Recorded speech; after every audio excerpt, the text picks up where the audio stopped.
Hello and welcome to this week's edition of Econoday Unplugged on Tuesday, the 18th of August 2020.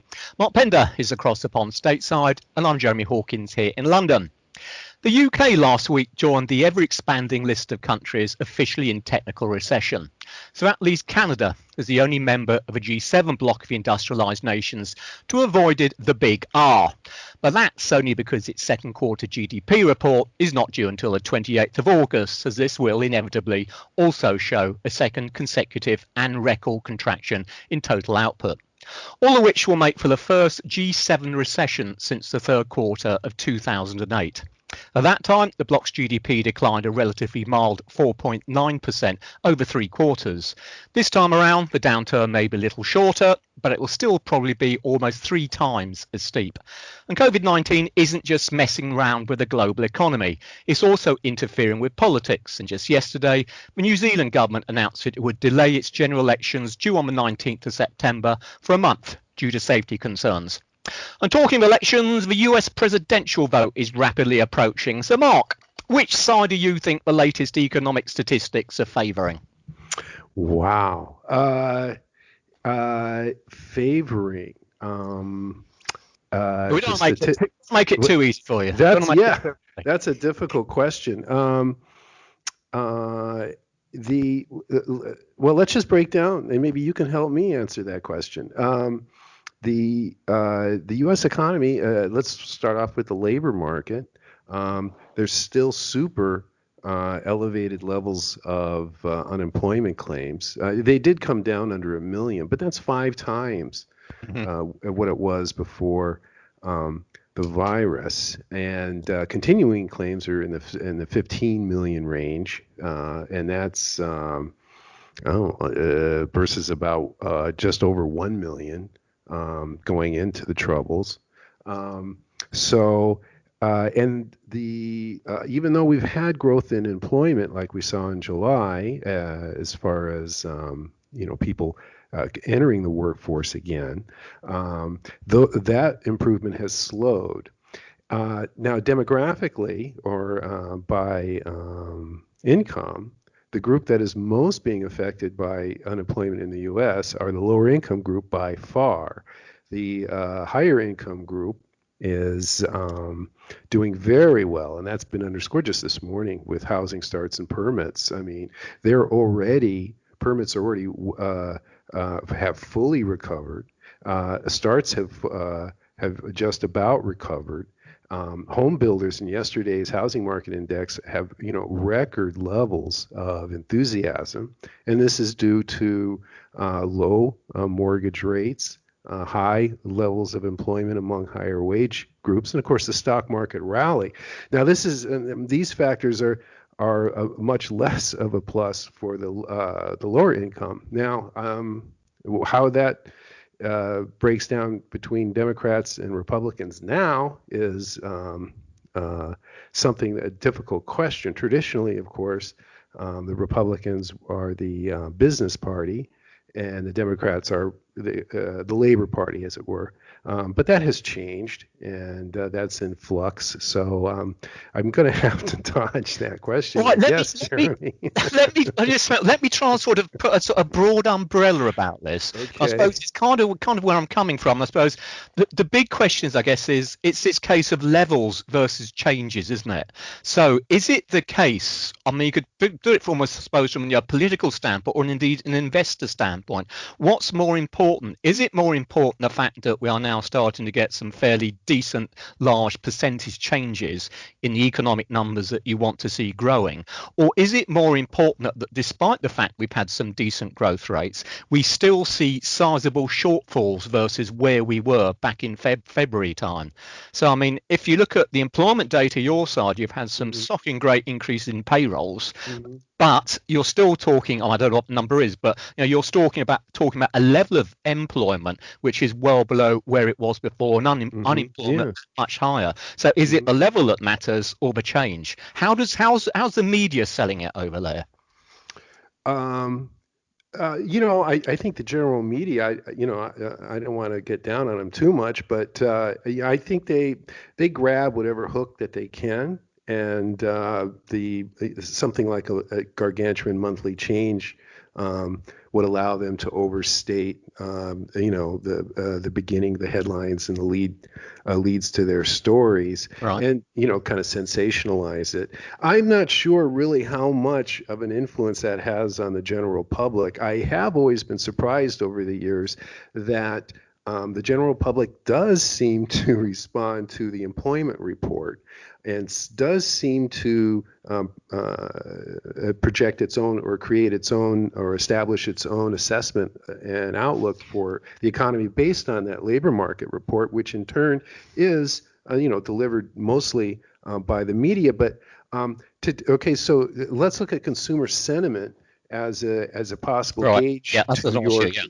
Yeah. to your question. Now that came out on Friday last week from the University of Michigan, and it's flat. I mean, it has not recovered. Now this is in contrast to retail sales, which were also released last Friday for July. They recovered in June, actually to the level that they were, a little bit beyond the level that they were in February. Now, but this is a function of government stimulus and unemployment benefits. Now, those are coming off the table. Some of them are being, the Trump administration has tried to reestablish some of these.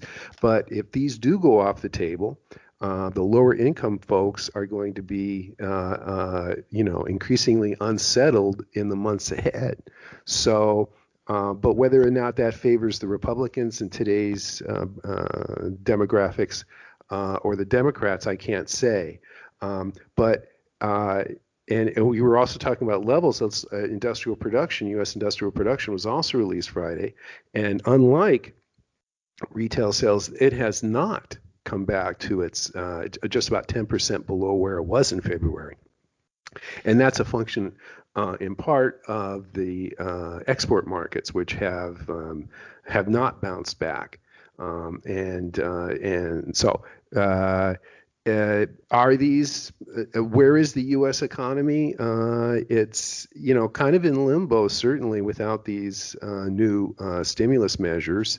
But there is we also saw a little inflation last week, just to change gears a little bit, and the consumer readings on inflation expectations are actually a little elevated. Other readings appear to have bottomed. So that's probably a favorable sign that the worst may be over.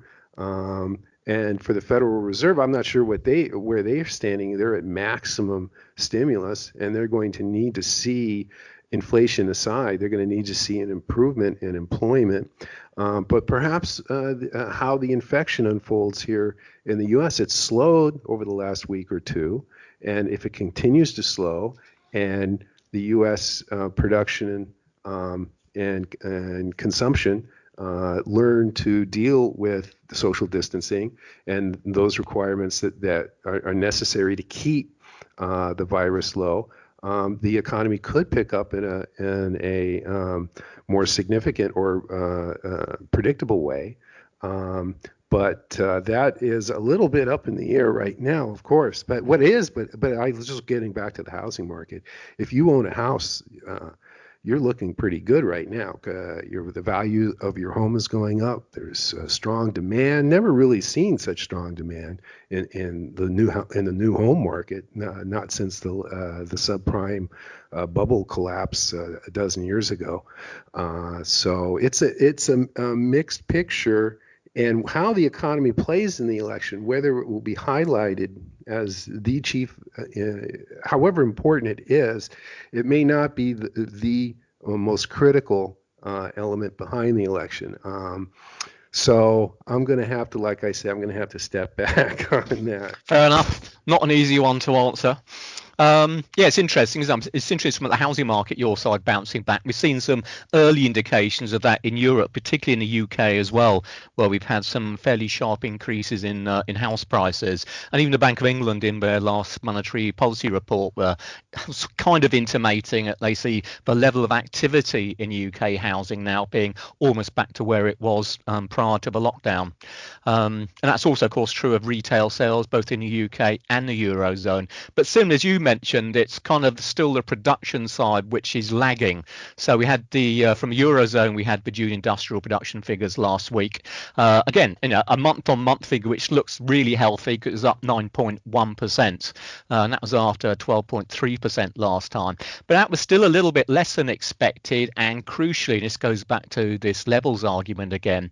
It leaves an 11 percentage point gap versus where it was before the crisis began. So we still have this kind of recovery in output lagging what's happening in demand, and also I think it's certainly true we see from the German numbers, as you're intimating the US.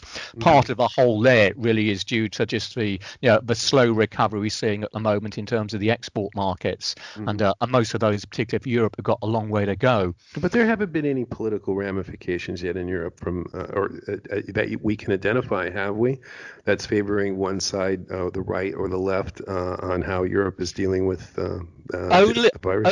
Only to the extent, I'll say, going back to this sort of increasingly infamous, I suppose, almost this rescue resolution fund that the EU is still trying to fully sort out. If you remember, we go back, was it a few weeks ago now, that the leaders actually agreed on this new rescue fund, but it has to be passed through all the individual national parliaments, so all EU members. And it sounds as if we're starting to get some renewed problems coming out of this so-called frugal four, I should say. I thought they agreed to the deal. Well, they did. The leaders did, but they still got to get it through their parliaments. And I think now this was kind of like, the big broad brush picture. Okay, yes, we'll do that. Now what they're trying to sort out is some of the nitty gritty and the details of this package, and basically, the real bottom line stuff of who's going to have to cough up and who's going to be the winners. And I think some member countries now are starting to think, well, hang about, I'm not too happy about the way this is shaping up at the moment. So it remains the case that this thing is going to be delivered. I presume it will be delivered, but only quite slowly, which goes us back, as we talked before, about keeping the emphasis of the stimulus on the ECB. But what it also means is that, going back to the political side of it, is it's been countries like Spain and Italy, and perhaps to a slightly lesser extent this time Greece, which have been hit really hard by the COVID-19 crisis, where you've started to see some bubblings of the old nationalism or more right-wing movement, which is not good news for the overall political integration of the Eurozone as a whole. Italy's always been one of the potential stumbling blocks and a potential problem for Eurozone harmony, right across the board. And we have seen again these issues starting to rise, whereby the more populist parts of the Italian political spectrum who have been saying, well, look, we've had this problem, where's the help coming from all our Eurozone partners? So if they can't get this package sorted out in good time, the net of it could be that it certainly won't be politically good news as far as the euro is concerned, because investors want to see a bigger show of harmony than they've had so far, and this really ought to be just about the perfect opportunity for them to do that. Well, how slow is slow now to get this rescue fund actually in place and delivered? Well, it's hard to tell because I think, as I understand it, they're still doing some negotiations on the details. So it looks as if we're into August, so it's unlikely, I suppose, we'll get anything coming through until September, and even then it may well come through in dribs and drabs, because it's a big piece of expenditure, but again, it'll probably be delivered relatively slowly. Well, now how are the different countries? Let's just talk about Germany first. How are they extending benefits to the to workers? Well, they're getting towards the stage now whereby some of their support measures will come to an end. I think they've still got another 6 months or so to go, something like that. But already they're starting to begin to phase some of these out. And so it's a question of whether or not we're going to see, an extension of what's there already, or they're going to introduce some kind of plan. But there is still support at the moment, but I'm pretty sure it's actually starting to be phased out. France have just extended, they've introduced a new package which comes into effect, I think, almost immediately now, which will effectively improve and make more flexible the kind of support measures they already had in place. For the likes of the UK, officially the job retention scheme, as it's called over here, that is expected or timetable to end at the end of October. But again, there's talk here that, well, look, think about what's this going to do to unemployment. So there's inevitably pressure on the government again to do something. So I think Sorry, yeah. I'm sorry. What's the primary layer of support? Is it at the individual national budgets and governments, and where does the EU Rescue Fund? Is that another layer?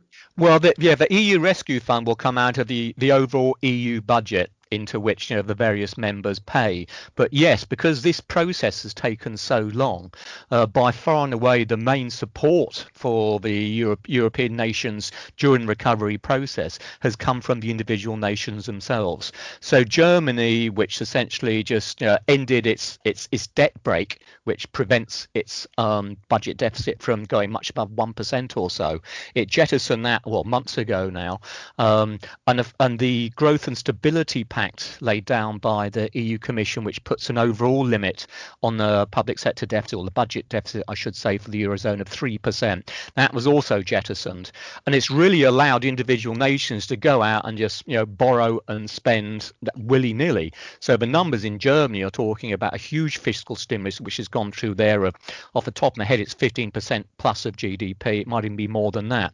And you've had perhaps not quite as much as that, but France has done a lot, Italy's done a lot, Spain's done a lot. So by far and away, it's been, and again, it's not supposed to be like this. It's been individual countries looking after themselves rather than the idea of this overall Eurozone or European Union umbrella, making sure that everybody looks after everybody else. And it's just this ongoing fundamental problem facing the Eurozone at the moment. What's the next set of elections? When are the next big elections? Well, the next big one are they? That'll be next year. Well, it's October time when we'll get the German elections. It's quite far away then. Oh, it is. At this stage, and we're in a relatively quiet period as far as elections go, which is probably no bad thing for existing government, since clearly everyone's going to struggle in this kind of environment. Well, I suppose I should mention, I mentioned at the start of the intro that the UK falling into recession means that we got sort of 6 out of 7 G7 countries now in technical recession. But it's probably worthwhile pointing out just how bad the numbers were in the UK. Second quarter US GDP, remind me, was down how much? On an annualized it was 35. Hang on here. No, let me see. I'm going on my Econoday count, my trusty Econoday count. We can't go on with that. And it just takes a second here, and there I'm at. And I can tell you that the first estimate for U.S. GDP was at a minus 32.9% rate of contraction, which was a pretty stunning rate of contraction, with consumer spending at 34.6 in contraction. But that's all going to, at least on the retail side, which is a third of the consumer spending, is going to rebound very strongly. So that compares with the UK on a season adjusted annualized basis, so equivalent to where the US figures are put together. UK was down just shy of 60%. Which shows just how, and that's easily the biggest hit we've had. So your UK contraction was double the rate of contraction as the US? It was. Typically speaking, in the Eurozone, you've seen declines at an annualized rate of, I suppose, around about, well, actually probably not too far off the US, sort of 30-35% type thing. Some are a bit less, some are a bit more. But the UK is, for all the wrong reasons, has been the standout country during this downswing, which has completely and utterly underperformed all the other EU countries which have actually supplied the data so far. And that because of consumer spending?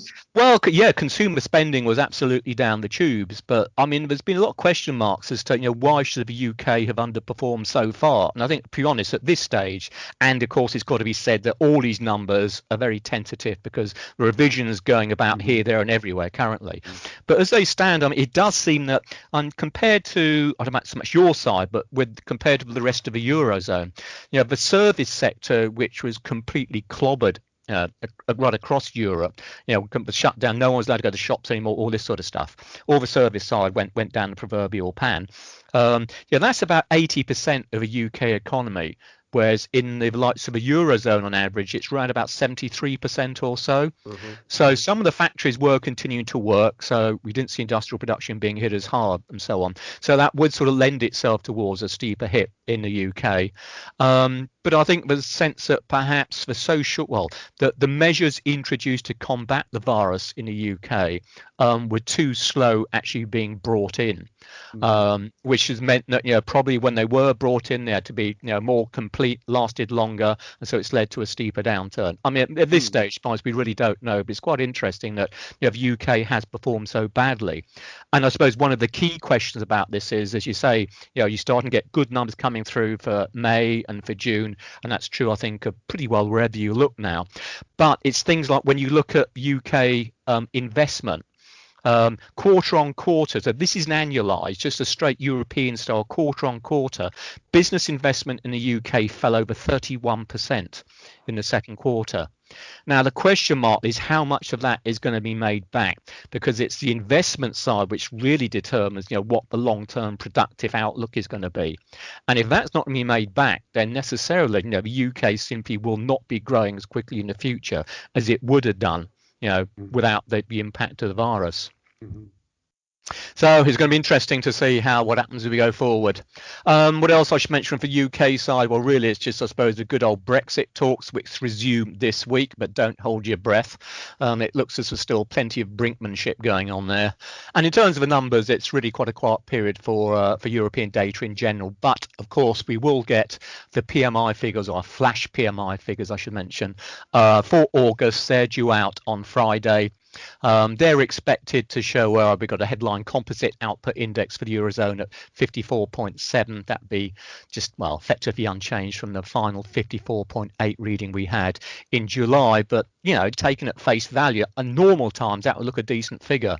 But but when the economy's imploded so much, of course, you need numbers really 60% plus rather than numbers around this sort of level. So again, it suggests that yes, recovery is it's on track, but it's on a slow track rather than being in the fast lane. Well, speaking of the PMIs real quickly, the U.S., this is market economics in their samples. They're very modest. I mean, they're a little bit over 50. In contrast to the Institute for Supply Management, which has been doing this for 100 years, and they're already where you're talking about in the mid 60s for things like new orders, and it's just shocking that you could have this kind of separation between two. These are highly capitalized survey institutes, and their samples are telling them one is a robust, bursting strength, whether it's services or manufacturing, and the other is completely subdued. So I guess as an investor or an economist, you take the middle ground. Well, can I ask you the obvious question? I suppose is there a clear reason why one say is that much stronger than the other in terms of the composition, or anything we know as to why that might be? Well, this is all speculation because the compositions are proprietary to these survey firms. So you can't actually find out, are they surveying the deli down the street, or are they surveying, General Motors, buying, cobalt or whatever it is. Well, so that's what gets me to the ISM. Now they have a very long tradition of and a professional sense among the purchasers of doing a civic duty, and purchasers being at the kind of the front lines of economic change. That's why they were kind of selected to help out and to find out the direction, month-to-month direction of activity. So is it a question of big firms, one sample having a lot of big firms, one sample having a lot of small firms, and that may have something to do with it? Is it a question of sample sizes? They won't tell you their sample sizes, but it's and not everyone always answers the questionnaires. So actually, surprisingly, it's not. It's maybe a 2/3 answer it. So you don't know if these are being the questions that you're asking.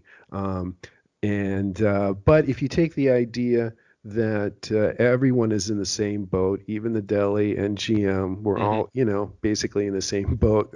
Sooner or later, that It's a little bit of a mystery with the economic indicators and the economic data when it comes to these PMI surveys. And you can't really say you can take it with a grain of salt, but that's certainly much more than a grain of salt. And certainly the markets, the financial markets, whether it's currencies or stocks, take very close notice of these numbers, the ISM numbers in the U.S.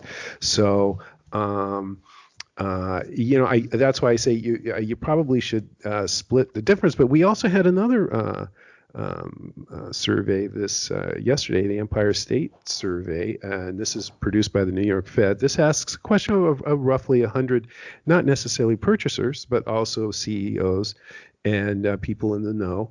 And they're doing a W, not a V recovery. They already did the V part. Now they're doing a W part. So I mean, they came back to basically no change from their no continued improvement. So that raises the risk of a W recovery, at least the question that we haven't really talked about. We've been talking about a U recovery or a V recovery, but there is a possibility that this will run out of gas, especially if things like infections take off. Definitely. Or there's questions of, unemployment insurance going off the board, those kinds of things.